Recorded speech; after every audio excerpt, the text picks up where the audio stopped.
HSR Anjaneya ದೇವಸ್ಥಾನದಲ್ಲಿ ಇವತ್ತು ಅಯೋಧ್ಯ ಪೂಜೆ ಶ್ರೀರಾಮಂದು ನಡೆಸ್ತಾ ಇದ್ದಾರೆ.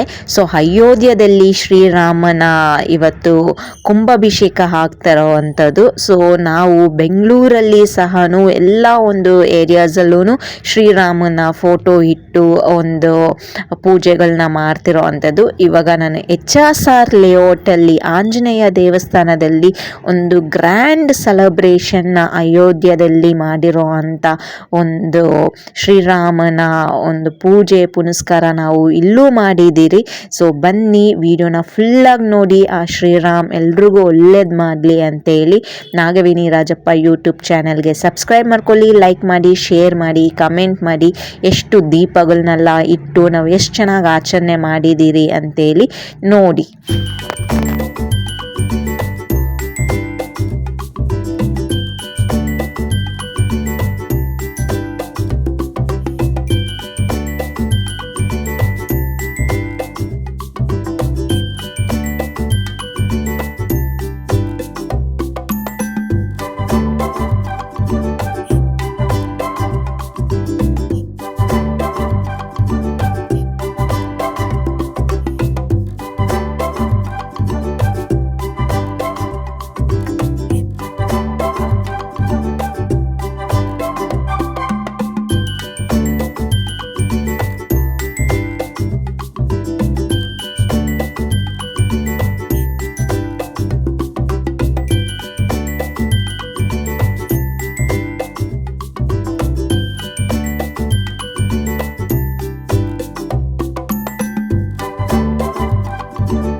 ಅಯೋಧ್ಯದಲ್ಲಿ ಬಂದ್ಬಿಟ್ಟು ಶ್ರೀರಾಮನ ಕುಂಭಾಭಿಷೇಕ ಆಗ್ತಿರೋದ್ರಿಂದ ನಾವು ಬೆಂಗಳೂರಲ್ಲೂ ಸೆಲೆಬ್ರೇಷನ್ ಮಾಡ್ತಾಯಿದ್ರಿ. ಸೊ ಇದು ನಮ್ಮ ಅತ್ತೆಯ ಮನೆಯ ಮುಂದೆ ಒಂದು ಸೆಲೆಬ್ರೇಷನ್ ಮಾಡಿರೋವಂಥದ್ದು.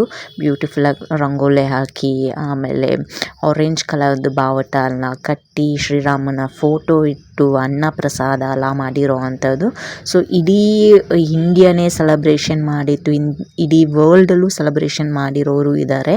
ಸೊ ಎಲ್ಲರಿಗೂ ಶ್ರೀರಾಮ್ ಒಳ್ಳೇದು ಮಾಡಲಿ. ಅಯೋಧ್ಯದಲ್ಲಿ ಇಷ್ಟು ವರ್ಷದಿಂದ ನಾವು ಕಾಯ್ಕೊಂಡಿದ್ದು ಇವತ್ತು ಕುಂಭಾಭಿಷೇಕ ಮಾಡಿರೋ ಅಂಥದ್ದು. ಸೊ ಇದು ನಮ್ಮ ಅತ್ತೆಯ ಮನೆಯ ಮುಂದೆ ಅವರೊಂದು ಹಬ್ಬನ ಆಚರಣೆ ಮಾಡಿರೋ ಅಂಥದ್ದು. ಇದು ನಮ್ಮ ಏರಿಯಾದಲ್ಲಿ ನಮ್ಮ ಮನೆ ಹತ್ರ ಇಷ್ಟು ದೊಡ್ಡ ಶ್ರೀರಾಮಂದು ಕಟೌಟ್ ಹಾಕಿ, ಮತ್ತು ಫುಲ್ಲು ಬೀದಿ ಫುಲ್ಲಾಗೆ ಒಂದು ಆರೆಂಜ್ ಕಲರ್ ಬಾವುಟ, ಆರೆಂಜ್ ಕಲರ್ದು ಒಂದು ಕೇಸರಿ ಇದು ಒಂದು ಶ್ರೀರಾಮನ ಹಬ್ಬದ ಆಚರಣೆ ಮಾಡಿರೋ ಅಂಥದ್ದು. ಸೊ ಇಡೀ ನಮ್ಮ ಇಂಡ್ಯಾದಲ್ಲಿ ಎಲ್ಲ ಜಾಗದಲ್ಲೂ ಈ ರೀತಿ ಒಂದು ತೋರಣ ಕಟ್ಟಿರ್ತಾರೆ ಶ್ರೀರಾಮನಿಗೆ. ಎಲ್ಲೋದ್ರೂ ಈ ರೀತಿ ಕಾಣಿಸ್ತಾ ಇತ್ತು ರೋಡುಗಳಲ್ಲಿ. ಮತ್ತು ಇದು ನಮ್ಮ ಮನೆಯ ದೇವರು ಮುನೇಶ್ವರ ಕೋಡಿಹಳ್ಳಿಯಲ್ಲಿ ಒಂದು ಶ್ರೀರಾಮನ ರಂಗೋಲಿ ಎಲ್ಲ ಹಾಕಿ ಒಂದು ಬ್ಯೂಟಿಫುಲ್ಲಾಗಿ ಡೆಕೋರೇಷನ್ ಮಾಡಿರೋ ಅಂಥದ್ದು. ಸೊ ರಂಗೋಲಿ ಎಷ್ಟು ಚೆನ್ನಾಗಿ ಹಾಕಿದ್ದಾರೆ ನಮ್ಮ ಮುನೇಶ್ವರ ದೇವಸ್ಥಾನ ಪುರೋಹಿತರು, ತುಂಬ ಚೆನ್ನಾಗಿತ್ತು. ಸೊ ಆ ಅಯೋಧ್ಯದಲ್ಲಿ ಯಾರೆಲ್ಲ ಹೋಗಿ ನೋಡೋದಕ್ಕಾಗಲಿಲ್ವೋ ಶ್ರೀರಾಮನ, ನಾವು ನಮ್ಮ ಏರಿಯಾ ನಮ್ಮ ಮನೆ ಹತ್ರ ಆ ಒಂದು ಹಬ್ಬನ ಆಚರಣೆಗಳು ಮಾಡ್ಕೊಂಡಿದ್ರಿ. ಸೊ ಕೊನೆಯವರೆಗೂ ಫುಲ್ಲಾಗಿ ನೋಡಿ ಯಾವ ರೀತಿ ಒಂದು ಆಚರಣೆ ಮಾಡಿದ್ದೀರಿ ಅಂತೇಳಿ. ಮತ್ತು ಬನಶಂಕರಿ ದೇವಸ್ಥಾನದಲ್ಲೂ ಹೋಗಿದ್ದೆ ನಾನು, ಅಲ್ಲೂ ಕೇಸರಿ ಬಣ್ಣದ ಒಂದು ತೋರಣಗಳೆಲ್ಲ ಕಟ್ಟಿದ್ರು, ತುಂಬ ಕಲರ್ಫುಲ್ಲಾಗಿತ್ತು. ಸೊ ವಿಡಿಯೋನ ಫುಲ್ಲಾಗಿ ನೋಡಿ. ಅಯೋಧ್ಯೆಯಿಂದ ಶ್ರೀರಾಮನ ಆಶೀರ್ವಾದ ಎಲ್ರಿಗೂ ಸಿಗಲಿ.